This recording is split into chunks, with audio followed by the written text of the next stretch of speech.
వైఎస్ఆర్ కాంగ్రెస్ పార్టీలో ఎన్నికల కోలాహలం ప్రారంభమైంది. కాకినాడ ఎంపీ అభ్యర్థిగా బరిలోకి దిగినటువంటి చలమలశెట్టి సునీల్ నియోజకవర్గ వ్యాప్తంగా అంటే పార్లమెంట్ సెగ్మెంట్ వ్యాప్తంగా పర్యటించేందుకు ఈరోజు జగ్గంపేట నియోజకవర్గానికి చేరుకున్నారు. అయితే ఇక్కడ భారీ ఎత్తున పార్టీ శ్రేణులు ఆయన్ని స్వాగతం పలికిన పరిస్థితి అయితే ఉంది. మనతో పాటు వైఎస్ఆర్ కాంగ్రెస్ పార్టీ సీనియర్ నాయకులు ఒమ్మి రఘురామ్ గారు ఉన్నారు. ఆయనతో మాట్లాడదాం. సార్, ఏంటి సునీల్ గారు ఎంట్రీ ఇచ్చారు, ఈరోజు చాలా గ్రాండ్ ఎంట్రీ కూడా జరిగిన పరిస్థితి ఉంది. అట్లా ప్లానింగ్ ఎట్లా జరుగుతుంది? ప్రధానంగా చూసుకుంటే ఈ నియోజకవర్గం ఆయన సొంత నియోజకవర్గంగా చెప్పుకోవచ్చు జగ్గంపేట. ఎట్లా ప్లానింగ్తో మీ సహాయ సహకారాలు ఏ విధంగా ఉండబోతుంది? అందరికీ నమస్కారం. ఈరోజు జగ్గంపేట నియోజకవర్గ కేంద్రానికి కాకినాడ పార్లమెంట్ ఎంపీ అభ్యర్థి శ్రీ చలమలశెట్టి సునీల్ గారు రావడం జరిగింది. ఆయనకి ఘన స్వాగతం పలికాం. మా ప్రీతమ నేత తోట నరసింహం గారు ఇక్కడ ఇన్ఛార్జిగా ఉన్నారు. ఆయన తరఫున మీ అందరం కూడా ఆయనకి ఘనంగా స్వాగతం పలకడం జరిగింది. వైఎస్ఆర్ కాంగ్రెస్ పార్టీ ఈ రాష్ట్రంలో చక్కటి పరిపాలన అందిస్తూ మరి ముఖ్యంగా జగ్గంపేట నియోజకవర్గంలో చాలామందికి నిరుపేదలకు ఇళ్ల పట్టాలు ఇవ్వడం కానీ నవరత్నాల ద్వారా ఎన్నో సంక్షేమ పథకాలు అందించడం కూడా జరిగింది. చలమలశెట్టి సునీల్ గారు మరి జగ్గంపేట నియోజకవర్గానికి అనుబంధం కలిగినటువంటి వ్యక్తి. అలాగే వైఎస్ఆర్ కాంగ్రెస్ పార్టీకి జగ్గంపేట నియోజకవర్గానికి చాలా అనుబంధం ఉంది. కారణం ఏంటంటే పార్టీ అనేది జగ్గంపేట నియోజకవర్గంలోనే ఆవిర్భవించడం జరిగింది 2011లో. అదే వరవడితో మేము అందరం కూడా చాలా ఉత్సాహంగా పనిచేసాం. 2014లో వైఎస్ఆర్ కాంగ్రెస్ పార్టీని గెలిపించాం. 2019లో వైఎస్ఆర్ కాంగ్రెస్ పార్టీని గెలిపించాం.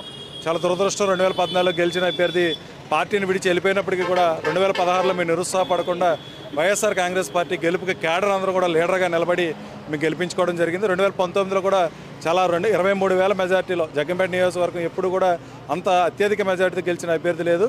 అలాంటి మెజార్టీతో గౌరవ శాసనసభ్యులు జ్యోతుల చంటిబాబుని కూడా గెలిపించుకోవడం జరిగింది. రాజకీయ సమీకరణాల దృష్ట్యా జ్యోతుల చంటిబాబు గారు కాకుండా తోట నరసింహం గారికి మాజీ మంత్రికి ఇక్కడ టికెట్ కేటాయించడం జరిగింది. ఖచ్చితంగా గతంలో చంటిబాబు గారికి ఇచ్చిన మెజార్టీ కన్నా అత్యధిక మెజార్టీతో మేము గెలిపించుకునే పరిస్థితి తోట నరసింహం గారిని గెలిపించుకుంటాం. ఇంకా చలమలశెట్టి సునీల్ గారు చాలా మంచి వ్యక్తిత్వం కలిగినటువంటి వ్యక్తి.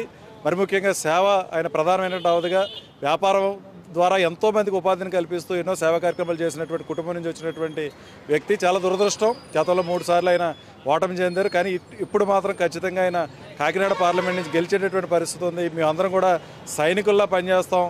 ఒక పక్కన జగన్మోహన్ రెడ్డి గారిని ముఖ్యమంత్రిని చేసుకోవడం, జగ్గంపేట నియోజకవర్గం నుంచి తోట నరసింహం గారిని శాసనసభ్యులుగా, కాకినాడ పార్లమెంట్ నుంచి సునీల్ గారిని అత్యధిక మెజార్టీతో గెలిపించుకొని జగ్గంపేట నియోజకవర్గంలో హ్యాట్రిక్ విజయం సాధించి అటు జగన్మోహన్ రెడ్డి గారు కూడా బహుమతిగా ఇవ్వడం అనేది జరుగుతుందని ఈ సందర్భంగా మీ అందరూ కూడా తెలియజేస్తున్న పరిస్థితి. అంటే మీరు చెప్పినట్టుగా చూసుకుంటే ఇప్పుడు అభ్యర్థిని మార్చడం వల్ల కేడర్లో కొంత అనిశ్చితి నెలకొంది. దాన్ని ఎట్లాగా మళ్ళీ ఓవర్కమ్ చేస్తూ ఉన్నారు? ఎట్లా ముందుకు వెళ్తాం?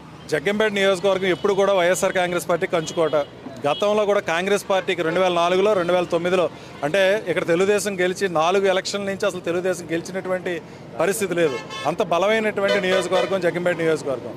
ఇక ఇప్పుడు ఎవరైతే టికెట్ రాలేదని వెనకబడికి వేశారో లేదా వెళ్ళిపోతున్నటువంటి వాళ్ళందరూ కూడా 2019 ఎన్నికల్లో మాకు చేసినటువంటి వాళ్ళు కాదు. చాలా దురదృష్టకరమైన విషయం ఏంటంటే 2019 ఎన్నికలు అయిన తర్వాత స్వలాభం కోసం వచ్చినటువంటి నాయకులు మాత్రమే ఈరోజు పార్టీని విడిచి వెళ్తున్నారు తప్పించి కేడర్ ఎక్కడ కూడా చెక్కు చెదరలేదు. మీరు ఎక్కడ చూసుకున్నా, ఏ మండలంలో చూసుకున్నా ఎన్నికల తర్వాత వచ్చి పార్టీలో తిష్ట వేసుకొని పదవులు పొందినటువంటి వాళ్ళు మాత్రం ఈరోజు వెళ్ళిపోతూ ఉన్నారు. 2019 గెలుపు కోసం కృషి చేసిన వాళ్ళందరూ కూడా పార్టీలోనే ఉన్నారు.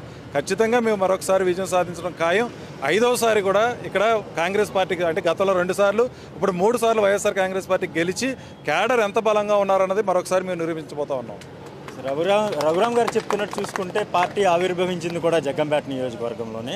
ఈ నియోజకవర్గం వైఎస్ఆర్ కాంగ్రెస్ పార్టీకి కంచుకోటగా ఉందని చెప్పడంలో సందేహం లేదు. ఎందుకంటే 2014, 19 2 దఫాలకు కూడా ఇక్కడ వైఎస్ఆర్ కాంగ్రెస్ పార్టీ విజయం సాధించిన పరిస్థితి. మరోసారి 2024 జరగనున్నటువంటి ఎలక్షన్లో కూడా విజయం సాధించి హ్యాట్రిక్ విజయాన్ని నమోదు చేయడంతో పాటు కాకినాడ ఎంపీ అభ్యర్థిగా చలమలశెట్టి సునీల్ని కూడా గెలిపించుకుంటామని ధీమా వ్యక్తం చేస్తున్నారు. జగ్గంపేట నుంచి నేను శ్రీధర్, ఐ డ్రీమ్ న్యూస్.